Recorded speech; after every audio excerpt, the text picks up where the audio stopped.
প্রহর গুনছে তেহরান, প্রতিটা সেকেন্ড গুরুত্বপূর্ণ। ওয়াকিবহল মহল বলছে এখনো পর্যন্ত একটাও হুঁশিয়ারি হাওয়ায় ছুড়ে দেননি মার্কিন প্রেসিডেন্ট ডোনাল্ড ট্রাম্প।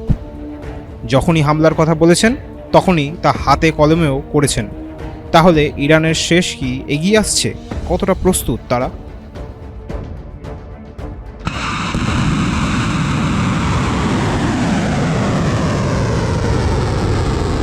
মঙ্গলবারই ট্রাম্প দাবি করেছেন গোটা ইরানকে নিশ্চিহ্ন করে দেওয়ার। হরমুজ নিয়েও তিনি আগেই 48 ঘন্টার সময় বেঁধে দিয়েছিলেন। সাফ জানিয়ে দিয়েছিলেন মঙ্গলবার মার্কিন সময় অনুযায়ী রাত 8টার মধ্যে হরমুজ সম্পূর্ণভাবে খুলে দিতে হবে, না হলে ইরান নরকে পরিণত হবে। যদিও সেই সময়সীমা এখনও পেরোয়নি। মার্কিন যুক্তরাষ্ট্রের সময় অনুযায়ী রাত 8টার অর্থ ভারতীয় সময় বুধবার সকাল 6টা। অর্থাৎ পরিস্থিতি সামাল দেওয়ার জন্য এখনও কিছুটা সময় রয়েছে তেহরানের হাতে। কিন্তু মার্কিন প্রেসিডেন্ট একেবারে অনড়। ভর সন্ধ্যায় গোটা সভ্যতা ধ্বংস করে দেওয়ার হুঙ্কার দিয়েছেন তিনি। তার দাবি আজ রাতের মধ্যে একটি গোটা সভ্যতা ধ্বংস হয়ে যাবে, যা আর ফিরে আসবে না। যদিও আমি চাই না এমন কিছু হোক, কিন্তু সম্ভবত এটাই ঘটতে চলেছে।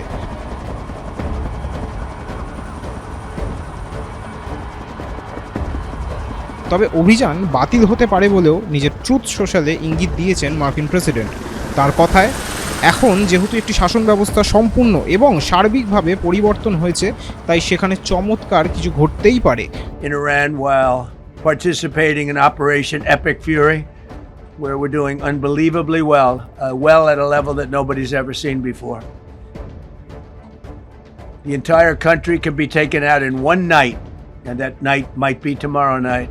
We're giving them till tomorrow, 8 o'clock Eastern Time, and after that, they're going to have no bridges, they're going to have no power plants. Stone Ages, yeah. ট্রাম্পের মতে ইরানের বর্তমান শাসক বুদ্ধিমান এবং কম উগ্রপন্থী মানসিকতার, তাই সব কিছু শান্ত হওয়ার সম্ভাবনাও রয়েছে। কিন্তু ইরান কি প্রস্তুত এই বিপদ সামাল দিতে? ইতিমধ্যে ট্রাম্পের একের পর এক দেওয়া হুঁশিয়ারি প্রসঙ্গে মুখ খুলেছে সে দেশের সেনাবাহিনী। আইআরজিসি বা ইরান রেভলিউশনারি গার্ডস সে দেশের রাষ্ট্রীয় সংবাদ মাধ্যমকে জানিয়ে দিয়েছে তারা তৈরি। এমনকি আমেরিকা হামলা চালালে প্রত্যাঘাত করতে তাদের কোনো দ্বিধা নেই বলেও স্পষ্ট করেছে আইআরজিসি। বাহিনীর তরফে একটি বিবৃতিতে সাফ বলে দেওয়া হয়েছে, আমরা আমেরিকা এবং এই যুদ্ধে তাদের সঙ্গী দেশগুলিতে এমন প্রত্যাঘাত চালাবো যে আগামী কয়েক দশক ওরা এই অঞ্চলের তেল ও গ্যাস কোনো কিছুর দিকেই চোখ তুলে তাকাতে পারবে না। এই সম্ভাব্য প্রত্যাঘাতের সাপেক্ষে একটি কোট আনকোট লক্ষণ রেখাও টেনে দিয়েছে আইআরজিসি।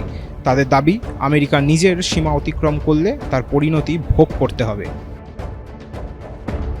তবে ট্রাম্পের বেঁধে দেওয়ার সময়সীমা শেষ হওয়ার আগেই ইরানের প্রধান তৈলভাণ্ডার খার্গ আইল্যান্ডে হামলা চালিয়েছে মার্কিন সেনা। আমেরিকার ভাইস প্রেসিডেন্ট জেডি ভান্স এই খবর নিশ্চিত করেছেন। তবে খার্গ আইল্যান্ডে হামলা করা হলেও কোনো তৈলভাণ্ডারে আঘাত আনা হয়নি বলেই দাবি করেছেন ভান্স। দ্য ওয়াল স্ট্রিট জার্নালের একটি প্রতিবেদনে দাবি করা হয়েছে খার্গের 50টি সামরিক স্থাপনায় হামলা চালিয়েছে মার্কিন বাহিনী। তবে এই হামলায় ক্ষয়ক্ষতি কতটা হয়েছে তা এখনও স্পষ্ট নয়। যদিও কিছু আন্তর্জাতিক সংবাদ মাধ্যমের দাবি হামলার কারণে ইরান জুড়ে বেশ কয়েকটি জায়গায় বিচ্ছিন্ন হয়েছে বিদ্যুৎ।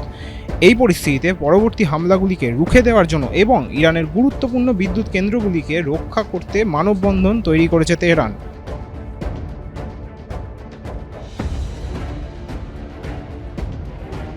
ইরানের ক্রীড়া এবং যুব কল্যাণ মন্ত্রকের উপমন্ত্রী আলী রেজা রহিমি এক ভিডিও বার্তায় বলেন, তরুণদের পরামর্শেই এই কর্মসূচি গৃহীত হয়েছে। যুদ্ধের তীব্রতা যত বাড়ছে ততই বাড়ছে উদ্বেগ। আল জাজিরা তাদের এক প্রতিবেদনে জানিয়েছে এখনও যুদ্ধবিরতি নিয়ে আলোচনার পরিসর তৈরির চেষ্টা চলছে, কিন্তু তা আদৌ সম্ভব হবে কিনা তা নিয়ে রয়েছে সংশয়। ABP live Bangla. এবিপি আনন্দ, এগিয়ে থাকে, এগিয়ে রাখে।